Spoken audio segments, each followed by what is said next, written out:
শ্রোতারা আজকে শুনবেন ফেকুবাবুর দ্বিতীয় পর্ব।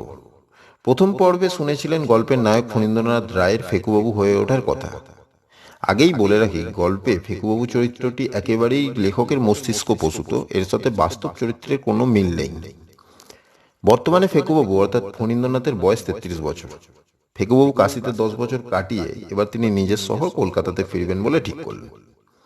তিনি ঠিক করেছিলেন তিনি আর সংসার ধর্ম করবেন না। এই 10 বছরে ফেকুবাবু চেহারার অনেক পরিবর্তন হয়েছিল। মুখ ভর্তি দাড়ি, মাথা ভর্তি চুল, গেরুয়া বসনও ধারণ করেছিলেন। কাশিতে থাকার সময় তিনি মূলত সাধু সন্ন্যাসীদের সঙ্গে জীবনযাপন করতেন। যখন যা পেতেন খেতেন, কোনো নির্দিষ্ট বাসস্থান ছিল না। এই সাধুদের সঙ্গে থাকতে থাকতেই ফেকুবাবু নিজেকে তন্ত্র সাধনায় সাধন করছিলেন। ফণীন্দ্রনাথ ওরফে ফেকুবাবু কাশিতে পৌঁছানোর মাস ছয়েকের মধ্যে এক সাধুর সাথে তার খুব সাক্ষাৎ তৈরি হয়। সাধুর নাম ছিল গিরিধারী বাবা। বয়স আনুমানিক 65 থেকে 70 হবে। তার সঙ্গে ফেকুবাবু আলাপের পর বছর তিনেক সেই সাধুর সঙ্গে ফেকুবাবু ছিলেন। এই গিরিধারী বাবার কাছেই ফেকুবাবু প্রথম তন্ত্র সাধনা শিক্ষা। গিরিধারী বাবা যা বলতেন ফণীন্দ্রনাথ খুব মন দিয়ে করত। ফণীন্দ্রনাথ গিরিধারী বাবার কাছ থেকে তন্ত্র সাধনার খুঁটিনাটি সব বিষয় ধীরে ধীরে রপ্ত করতে থাকে। তবে ফণীন্দ্রনাথ তার মনের ইচ্ছা সাধুর কাছে যাতে না প্রকাশ পায়, তার জন্য সাধুর কথা মতন চলতে থাকে। ফেকুবাবু গিরিধারী মহারাজকে তার নিজের তন্ত্র সাধনার গুরু হিসাবে গ্রহণ করেছিলেন। পরে গিরিধারী মহারাজ কাশী ছেড়ে চলে গেলে ফেকুবাবু আরো কিছু সাধুর সঙ্গ লাভ করে। এইভাবে চলতে চলতে প্রায় 10 বছর অতিক্রম হয়ে যায়। পরে ফণীন্দ্রনাথ কলকাতায় ফিরবেন বলে ঠিক করেন। 10 বছর পর কলকাতায় ফিরে প্রথমেই ফণীন্দ্রনাথ তার গ্রামের বাড়িতে যান মায়ের সঙ্গে দেখা করতে। গ্রামের বাড়িতে তার মা ছাড়াও তার থেকে 5 বছর এর বড় এক নিজের মামা আছে। গ্রামে ফিরে ফণীন্দ্রনাথ মাকে জড়িয়ে ধরে ক্ষমা চেয়ে নেয় এই 10 বছর তার সঙ্গে দেখা না করার জন্য। তবে ফণীন্দ্রনাথ এই 10 বছরে প্রতি 2-3 মাস ছাড়া ছাড়াই মাকে কিছু করে টাকা পাঠাতেন। সেই টাকাতেই তার মায়ের কোনো রকমে চলে যেত।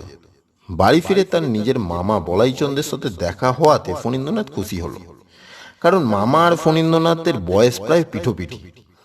ফণীন্দ্রনাথ গ্রামে ফিরে বেশ কয়েকদিন কাটানোর পর সে তার জীবনের এই 10 বছরের ঘটনা মা ও মামাকে বর্ণনা করলো। সে এও জানালো যে সে এখন থেকে কলকাতা শহরে তন্ত্র সাধক হিসেবে পরিচিতি লাভ করতে চায়, তাই তার এই গেরুয়া পোশাক গ্রহণ এবং তার নতুন নাম যে এখন থেকে ফেকুবাবু, সেটাও সে জানায়। এই কথা শুনে ফেকুবাবুর মা চিন্তিত হয়ে পড়ে। ফেকুবাবু মাকে বলে, তুমি চিন্তা করো না মা, আমি কোনো খারাপ কাজ করছি না। এতদিন তোমার ছেলে ভাগ্যের কোনো ঠিক ছিল না, এখন তোমার ছেলে লোকের ভাগ্য ঠিক করবে।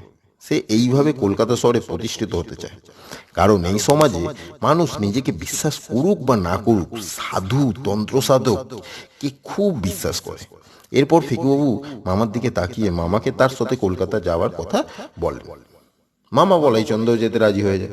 ফেকুবাবু মামাকে কোলে তুলে নাচতে শুরু করলেন আর বলতে থাকলেন, মা আর চিন্তা করো না, এখন থেকে তোমার আর কোনো অভাব থাকবে না।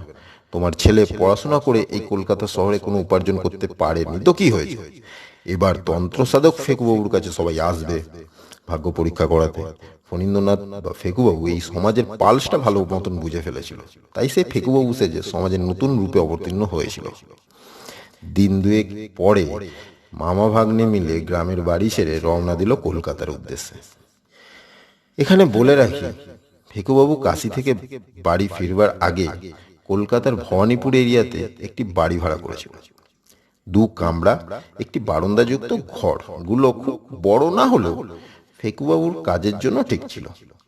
কলকাতা পৌঁছেই ফেকুবাবু মামাকে তার ঘর দেখিয়ে বলে উঠল, কি মামা, ঘরটা কেমন হয়েছে? মামা গ্রামে থাকা ছেলে, সে কলকাতা শহর দেখেই অবাক হয়ে গেছে। শহরে থাকবে এটা ভেবেই তার গা হাত পা ঠান্ডা হয়ে যাচ্ছিল। ফেকুবাবু মামাকে বললেন, তুমি কি গো, এত ভয় পাচ্ছ কেন? তোমার ভাগ্নে আছে, কিন্তু কিছু চিন্তা নেই। এরপর দুজনে ঘরে প্রবেশ করে নিজেদের সঙ্গে আনা জিনিসগুলো গুছিয়ে নিতে শুরু করলো।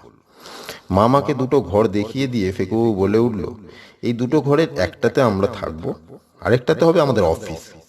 সঙ্গে সঙ্গে বলাইচন্দ্র বলে উঠল, অফিস হবে ভাগ্নে? তোর অফিস?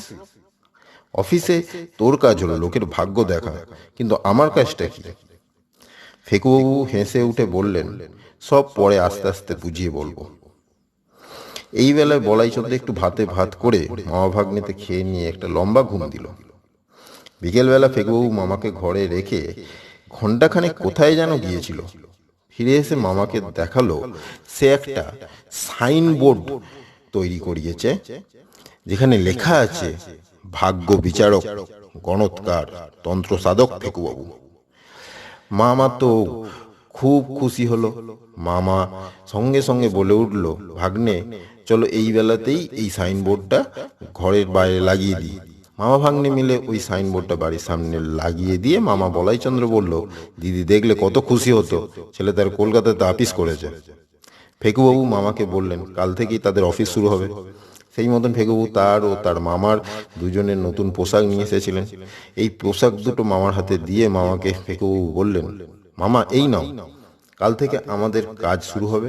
কাল থেকে আমরা এই নতুন পোশাক গ্রহণ করেই আমাদের অফিস জয়েন করব। পরের দিন সকালবেলা বলাইচন্দ্র চা বানিয়ে ফেকুবাবুকে দিতে এসে বলল, ওরে ফণীন্দ্র, আমাকে কি করতে হবে সেটা তুই বললি না। ফেকুবাবু বললেন, আগে স্নান সেরে নতুন বস্ত্র পরিধান করে নাও।